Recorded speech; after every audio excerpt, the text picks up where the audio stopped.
Elon रीव Musk एक दक्षिण अफ्रीकी कनाडाई अमेरिकी दिग्गज व्यापारी, निवेशक, इंजीनियर और आविष्कारक है। एलन स्पेसएक्स के संस्थापक, सीईओ और मुख्य डिजाइनर, टेस्ला कंपनी के सह संस्थापक, सीईओ और उत्पाद के वास्तुकार, ओपनएआई के सह अध्यक्ष, न्यूरालिंक के संस्थापक और सीईओ और द बोरिंग कंपनी के संस्थापक हैं।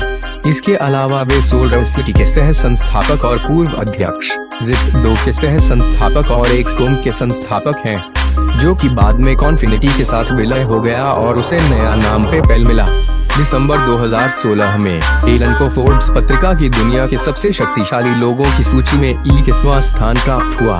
जनवरी 2018 तक एलन की कुल संपत्ति 20.9 अरब अमेरिकी डॉलर है और फोर्ब्स द्वारा दुनिया के 53वें सबसे अमीर व्यक्ति के रूप में सूचीबद्ध किया गया है।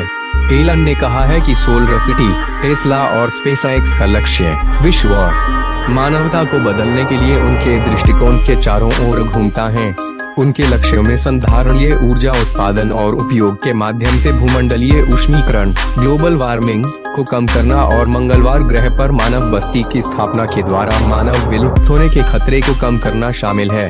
जन्म 28 जून 1971 को साउथ अफ्रीका के प्रिटोरिया शहर में हुआ था। उनके पिताजी एक इंजीनियर और मां एक मॉडल थी। जब एलन 9 साल के थे तब इनके माता पिता तलाक लेकर अलग हो गए और एलन अपने पिता के साथ प्रिटोरिया में रहने लगे। उनके 2 छोटे भाई बहन भी थे जिन पर उनके पिता बिल्कुल भी ध्यान नहीं देते थे। एलन बचपन से ही शर्मीले और किताबों में घुसे रहने वाले लड़के थे और 10 साल की आयु तक उन्होंने ऐसी किताबें पढ़ ली थी जो कॉलेज स्टूडेंट्स भी नहीं पढ़ते थे। और 12 साल की उम्र में एलन ने अपने घर पर ही रखे कंप्यूटर पर कुछ बुक्स की मदद से कंप्यूटर प्रोग्रामिंग सीकर लास्ट आर गेम डेवलप कर लिया। बेसिक लैंग्वेज में बने इस वीडियो गेम को डेवलप कर लिया और उन्होंने इस गेम को $500 में एक कंपनी को बेच दिया। उन्होंने अपने स्कूल की फीस इन्हीं पैसों से भरी। स्कूल में फीस तो भर दी, लेकिन स्कूल में कुछ बदमाश बच्चे उनसे मारपीट करते थे। एक बार उन बदमाश बच्चों ने मिलकर एलन को इतना मार कि वो बेहोश हो गए और इसके बाद उन्होंने एलन को सीढ़ियों से नीचे फेंक दिया। उन्हें हॉस्पिटल में एडमिट करवाया गया और काफी दिनों बाद उनकी याददाश्त आई। इस घटना के बाद एलन को आज भी सांस लेने में तकलीफ होती है। जैसे तैसे 17 साल की उम्र में साउथ अफ्रीका से उन्हें हाई स्कूल की पढ़ाई पूरी कर ली। करियर 1988 में वो कनाडा चले गए और एक अमेरिकन नागरिक बन गए। फिलहाल वो टेस्ला मोटर्स, सोलरसिटी के सीईओ और मुख्य उत्पाद के शिल्पकार हैं। साथ ही वो स्पेसएक्स के भी सीईओ और सीटीओ है। फाल्कन हैवी रॉकेट की डिजाइन में और उसे बनाने में एलन मस्क का बहुत ही बड़ा योगदान है। इसी वजह से अधिकतर लोग उन्हें फाल्कन रॉकेट के लिए भी जानते हैं। एलन मस्क और उनके भाई ने मिलकर सन 1995 में जिप2 नाम की एक सॉफ्टवेयर कंपनी खोल दी थी, लेकिन 1999 में उन्होंने इस कंपनी को बेच दिया और करोड़पति गए। उसके बाद में उन्होंने x.com नाम की कंपनी खोली, लेकिन कुछ समय के बाद ही उन्होंने इसे काम करने की कंपनी के साथ में जोड़ दिया और जब यह दोनों कंपनियां साथ में मिल गई तो उनमें से पेपाल नाम की नई कंपनी बनाई गई। x.com को ही आगे चलकर पेपाल नाम दिया गया और नाम देने के बाद एलन मस्क ने इस कंपनी को और बड़ा करने पर जोर दिया।